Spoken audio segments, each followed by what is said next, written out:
Greetings dear students. आज की video में हम बात करेंगे job prospects and salary after MBBS and beyond. MBBS complete करने के बाद क्या सैलरी और जॉब्स आप इंडिया में और इंडिया के बाहर एक्सपेक्ट कर सकते हैं, क्या ग्राउंड रियलिटीज हैं, इसके बारे में हम इस वीडियो में विस्तार में बात करेंगे। So let's begin. किन किन जॉब सेक्टर्स के बारे में हम बात करेंगे?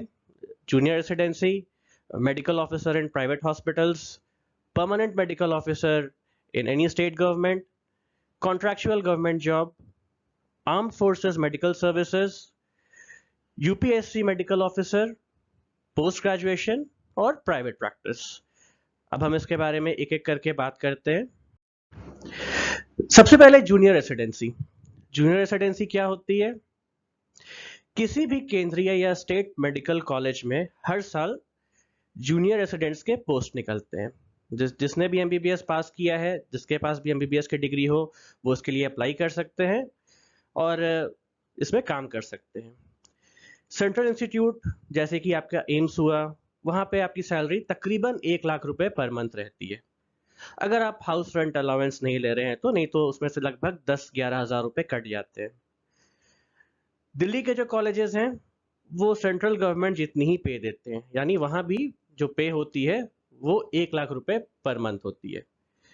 बाकी जो स्टेट्स हैं उनकी सैलरी वेरिएबल है, लेकिन नॉर्दर्न स्टेट्स में जनरली वो 50,000 रुपए पर मंथ से स्टार्ट होती है। ये जो जूनियर रेसिडेंसी है ये एक टेम्पररी जॉब है और इसका एक फिक्स्ड कॉन्ट्रैक्ट होता है जो जनरली 1 साल से लेके 3 साल तक के बीच में होता है। Okay, next. अब medical officer in private hospitals. जितने भी प्राइवेट हॉस्पिटल्स हैं, कॉर्पोरेट हॉस्पिटल्स हैं, बड़े या फिर छोटे नर्सिंग होम्स, सबको एमबीबीएस डॉक्टर्स की जरूरत है फॉर ड्यूटी। उन्हें जनरल ड्यूटी मेडिकल ऑफिसर्स भी कहते हैं। तो कोई भी एक अच्छा प्राइवेट हॉस्पिटल स्टार्टिंग में 50,000 पर मंथ की सैलरी आपको ऑफर करेगा और यहाँ पे पर शिफ्ट होता है। पे पर शिफ्ट का ये मतलब है कि एक शिफ्ट 8 घंटे की मानी जाती है और उस 8 आवर्स की आपकी सैलरी फिक्स रहेगी, वो आप नेगोशिएट कर सकते हैं। लिखा है ना कि पे डिपेंड्स ऑन योर स्किल्स। आपका जो स्किल सेट है, आप जितना अच्छा काम कर सकते हैं, अगर आपको इमरजेंसी में काम करने का अच्छा एक्सपीरियंस है, आईसीयू में काम करने का अच्छा एक्सपीरियंस है, आप वेंटिलेटर वगैरह चलाना सीख गए हैं, आप इमरजेंसी पेशेंट्स हैंडल कर सकते हैं, तो आपकी पर शिफ्ट की जो पेमेंट है वो ज़्यादा रहेगी। वो 4,000 5,000 से शुरू होकर 8,000 10,000 15,000, जितना अच्छा आपको काम आता है उतनी ज़्यादा आपको सैलरी मिलेगी। इसमें आप चूज भी कर सकते हैं, आप 8 आवर शिफ्ट कीजिए, 16 आवर कीजिए, कुछ लोग सीधे 24 आवर्स के शिफ्ट भी करते हैं। इमरजेंसी और आईसीयू, अगर आपके पास इन दो डिपार्टमेंट्स में काम करने का स्किल्स है, then you will be in high demand.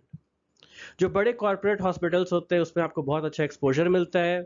आप बड़े बड़े सुपर स्पेशलिस्ट के साथ काम करेंगे, उनके अंडर पेशेंट्स एडमिट करेंगे, you will get to know a lot कि कैसे सुपर स्पेशलिस्ट काम करते हैं, आपका नॉलेज भी काफ़ी बढ़ेगा। And then you can also be sure कि आप पोस्ट ग्रेजुएशन किस सब्जेक्ट में करना चाहते हैं, किस सब्जेक्ट में आपका इंटरेस्ट है। लोकम जॉब्स अवेलेबल होते हैं। लोकम जॉब्स क्या होते हैं कि मान लीजिए किसी हॉस्पिटल में कुछ डॉक्टर्स काम कर रहे हैं और अचानक से 2-3 डॉक्टर्स ने किसी कारण से छुट्टी ले ली, उनका वो शिफ्ट खाली हो गया। तो अगर आप वहाँ पे लोकम के लिए अप्लाई करके रखेंगे तो वो आपको उस शिफ्ट में बुला लेंगे और आपको शिफ्ट के पैसे दे देंगे। इसमें फ्लेक्सिबिलिटी भी है, आप अपने हिसाब से शिफ्ट चूज कर सकते हैं। आपको सुबह में शिफ्ट करनी है, रात में करनी है। जनरली बहुत सारे स्टूडेंट्स जो तैयारी करते हैं, पोस्ट ग्रेजुएशन का प्रिपरेशन करते हैं, वो इस तरह के जॉब्स प्रेफर करते हैं ताकि वो अर्न भी कर सकें और उन्हें पढ़ने का भी टाइम मिले। ओके, अब आता है medical officer in government permanent jobs. कोई भी स्टेट गवर्नमेंट कुछ ड्यूरेशंस के अंतराल पे, आफ्टर सम इंटरवल, वो लोग परमानेंट जॉब्स निकालते हैं। Permanent jobs, as the name suggests, permanent होते हैं आपके रिटायरमेंट तक, जो कि 60 ईयर्स से लेके 65 ईयर्स, 68 ईयर्स, हर स्टेट में अलग अलग रिटायरमेंट एज है। इसमें एक फिक्स्ड सैलरी बैंड होता है। क्लास 2 ऑफिसर एमबीबीएस करने के बाद आपको क्लास 2 ऑफिसर के पोस्ट पे अपॉइंट किया जाता है। आपको क्लास 2 ऑफिसर का जो आपके स्टेट का पे बैंड होगा, जो जनरली इन हैंड अप्रोक्सीमेटली 60-65,000 तक आता है, वो आपको मिलेगा। उसके अलावा जो बाकी गवर्नमेंट के अलाउंसेस होते हैं, गवर्नमेंट आपको और भी अलाउंसेस देती है अपने परमानेंट एम्प्लॉयज को, जैसे house rent allowance, dearness allowance, health allowance, travel allowance, बहुत तरह की अलाउंसेस होती है जो अदर अदर स्टेट्स में वैरी करती हैं, वो आपको मिलेगा। ईयरली इंक्रीमेंट्स होते हैं इसमें। जो आपका डीए होता है, डियरनेस अलाउंस, वो साल में 2 बार रिवाइज होती है, मतलब साल में 2 बार बढ़ती है, तो उतनी बार आपको सैलरी आपकी बढ़ जाएगी। इसमें जॉब सिक्योरिटी होती है, it's a permanent job, secure job है, एक बार आप उसमें घुस गए, आप अच्छे से काम करते रहिए, आप अपने रिटायरमेंट तक इसमें आराम से काम कीजिएगा। प्रमोशन विद टाइम, कुछ कुछ छोटे छोटे एग्जाम्स होते हैं जैसे अकाउंट्स, इंग्लिश एंड एवरीथिंग, वो आप अगर आप पास कर जाइएगा तो टाइम के साथ आपको प्रमोशन मिलता है और आप बहुत जल्दी इसमें प्रमोट होके आप पीएचसी के इंचार्ज के तौर पे प्रमोट हो सकते हैं। स्टडी लीव अवेलेबल, अगर ये जॉब करते हुए आपका सिलेक्शन पोस्ट ग्रेजुएशन में हो जाता है तो कुछ स्टेट्स ऐसे हैं जो आपको पोस्ट ग्रेजुएशन कंप्लीट करने के लिए 3 साल का लीव दे देगी, एजुकेशन लीव कहते हैं उसको। और जब आप वापस ज्वाइन करेंगे तो चूंकि अब आप पोस्ट ग्रेजुएट हो चुके हैं तो आपको वो 2 या 3 इंक्रीमेंट, सैलरी बैंड में जो इंक्रीमेंट जो उस स्टेट का होगा वो आपको दे देंगे, आपकी सैलरी बढ़ जाएगी उसके बाद। It's a transferable job, obvious है, स्टेट गवर्नमेंट में है तो गवर्नमेंट आपको स्टेट के किसी भी पार्ट में ट्रांसफर कर सकती है। बेनिफिट इन नीट पीजी, ये बहुत इंपॉर्टेंट पॉइंट है। कुछ स्टेट्स ऐसे हैं जो अपने स्टेट में काम कर रहे परमानेंट मेडिकल ऑफिसर्स को एक फिक्स्ड सीट या इंक्रीमेंट इन मार्क्स देते हैं नीट पीजी में। फॉर एग्जांपल उत्तर प्रदेश में अगर आपने 1 साल काम किया है तो आपके जो नीट पीजी में स्कोर है वो उसमें आपको 10% एक्स्ट्रा मार्क्स देंगे, 2 साल के लिए 20%, 3 साल के लिए 30%। और ऐसे बहुत सारे स्टेट्स हैं जैसे वेस्ट बंगाल जिनमें अलग सीट्स ही रिजर्व्ड हैं, उन सीट्स पे उन्हीं कैंडिडेट्स का एडमिशन होगा पोस्ट ग्रेजुएशन में जो उस स्टेट में काम कर रहे हैं एज मेडिकल ऑफिसर, जो रिमोट एरियाज में काम कर रहे हैं। ये गवर्नमेंट की पॉलिसी है ताकि जो रिमोट एरियाज हुए, जो डिफिकल्ट एरियाज हैं, जो विलेजेस हैं हमारे जहाँ डॉक्टर्स नहीं है, वहां पे डॉक्टर्स जाएं और काम करें। इट्स अ गुड ऑप्शन, बहुत लोग इसको चूज करते हैं। और इसमें यह है कि आप इसमें करते हुए आप अपना पीजी भी कर सकते हैं, अगर आपके स्टेट में इस चीज का अलाउड है तो आप पीजी भी कर सकते हैं और उसके बाद आप फिर से ज्वाइन कर सकते हैं। गवर्नमेंट कॉन्ट्रैक्चुअल, जूनियर रेसिडेंसी के अलावा कोई कोई स्टेट गवर्नमेंट्स कॉन्ट्रैक्चुअल जॉब्स भी निकालती हैं। हमारे जो अर्बन हेल्थ सेंटर्स होते हैं, यूएचटीसी, आरएचटीसी, ये सारे पढ़िएगा, पीएसएम एक सब्जेक्ट होता है एमबीबीएस में, आप पढ़िएगा कि हेल्थ सिस्टम को स्ट्रॉन्ग करने के लिए गवर्नमेंट ने अलग अलग हेल्थ सेंटर्स बनाए हैं। विलेजेस में उन्हें पीएचसी कहते हैं, सब सेंटर्स कहते हैं, शहरों में उन्हें यूएचटीसी कहते हैं। तो उनमें अपॉइंट करने के लिए कॉन्ट्रैक्चुअल जॉब्स भी निकलते हैं। कॉन्ट्रैक्चुअल का मतलब क्या है, वो फिक्स्ड नहीं है, या तो वो 1 साल के लिए होगा या हर साल आपका कॉन्ट्रैक्ट एक्सटेंड किया जाएगा 1-1 साल करके। इसमें स्टार्टिंग सैलरी अराउंड 50,000 होती है नॉर्दर्न स्टेट्स में। 2 तरह का होता है, full time and part time. Full time मतलब आपको रोज 4 घंटे देने हैं, सॉरी, फुल टाइम का मतलब रोज आपको 8 घंटे देने हैं, और पार्ट टाइम का मतलब रोज आपको 4 घंटे देने हैं। कैन ऑप्ट फॉर अर्बन और रूरल, अलग अलग पोस्ट निकलते हैं कि आप अर्बन सेंटर में काम करना चाहते हैं यानी शहरी क्षेत्र में काम करना चाहते हैं या गांव के क्षेत्र में काम करना चाहते हैं।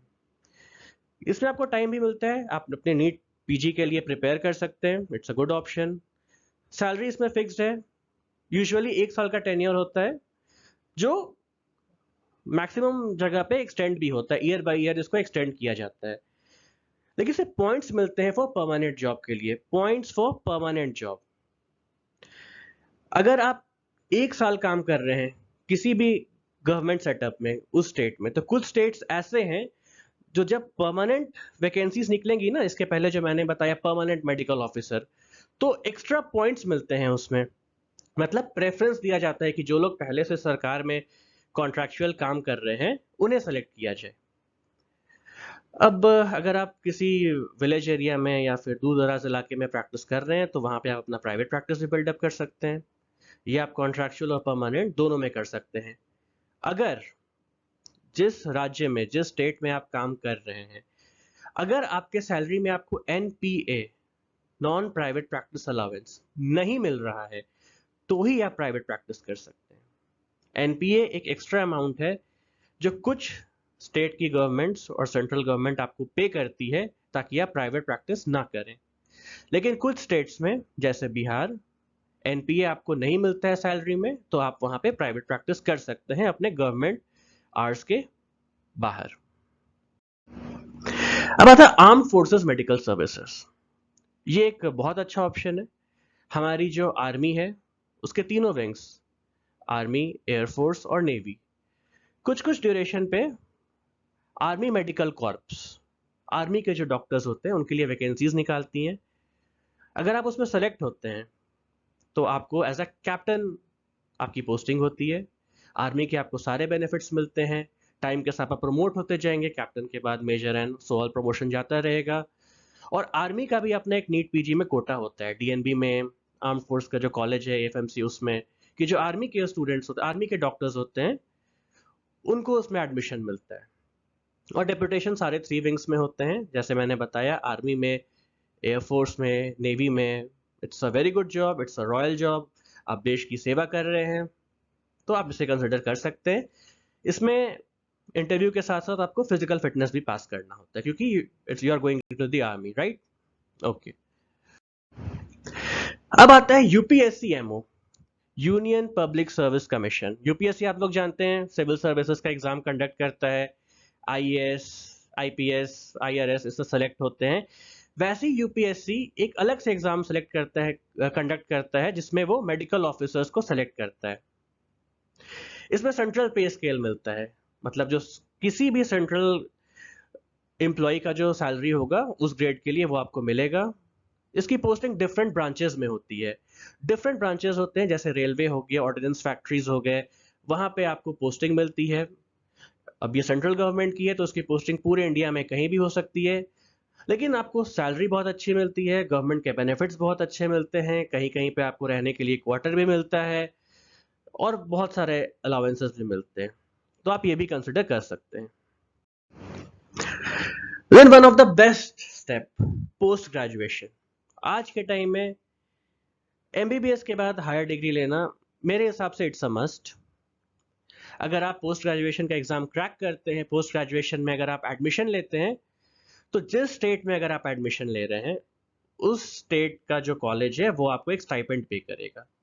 ये गवर्नमेंट का रूल है। जब भी कोई स्टूडेंट किसी भी पोस्ट ग्रेजुएशन कोर्स में एडमिशन लेता है, तो चूंकि वो उस हॉस्पिटल में काम भी कर रहा है, तो हर मंथ आपको एक फिक्स स्टाइपेंड मिलता है, जो 50,000 से स्टार्ट होके 1 लाख तक जाता है। जो सेंट्रल इंस्टीट्यूट्स हैं जैसे एम्स, वो आपको 1 लाख पर मंथ देते हैं। और भी बहुत सारे मेडिकल कॉलेजेस हैं जैसे दिल्ली में और भी स्टेट्स में जो आपको 1 लाख पर मंथ देते हैं। High stipend in central institutes. तो इससे है कि आप पैसे भी कमा रहे हैं और आपको एक हायर डिग्री भी मिल रही है। It's a win win situation. Private practice. Private practice set करना, उसके लिए बहुत स्किल्स चाहिए और ये बहुत टाइम टेकिंग होता है। और just as a MBBS private practice set करना किसी भी शहरी क्षेत्र में, मेन अर्बन सेंटर में, इट्स वेरी डिफिकल्ट, क्योंकि आपके साथ बहुत सारे स्पेशलिस्ट्स होंगे, post graduate specialist, super specialist, जो आपके साथ compete कर रहे होंगे। लेकिन जैसा मैंने पहले बताया कि अगर आप विलेज एरिया में हैं, दूर दराज इलाके में हैं, तो आप अपनी प्राइवेट प्रैक्टिस सेट कर सकते हैं। It is possible in periphery, but generally private practice should be done after post graduation. एक बार आप अपनी स्पेशलाइजेशन कर लीजिए, उसके बाद आप अपनी प्राइवेट प्रैक्टिस स्टार्ट कीजिए। फॉरेन रूट्स, जैसे मैंने पिछले वीडियोस में बताया था कि एमबीबीएस के बाद यूएसएमएलई, प्लैब और भी फॉरेन रूट्स हैं जिससे आप जा सकते हैं, जैसे मिडिल ईस्ट कंट्रीज में। उसके लिए lot of hard work and patience is required, but it is very rewarding. इसके बारे में डिटेल में मैं दूसरे वीडियो में बताऊंगा। ये अपने आप में एक बड़ा टॉपिक है, बट या foreign routes is also there. वहां पे जाके आप अपनी पोस्ट ग्रेजुएशन कर सकते हैं, वहां पे जाके आप काम कर सकते हैं, and salaries are very high over there. So that brings us to end of this today's video. The way to get started is to quit talking and begin doing. This is mainly a motivation video ताकि आप motivate हो NEET crack करने के लिए, और hard work और पढ़ाई ऐसी कंटिन्यू कीजिए, and I am sure crack कीजिएगा और फ्यूचर में अच्छे मेडिकोस और डॉक्टर्स बनिएगा। So thank you, take care.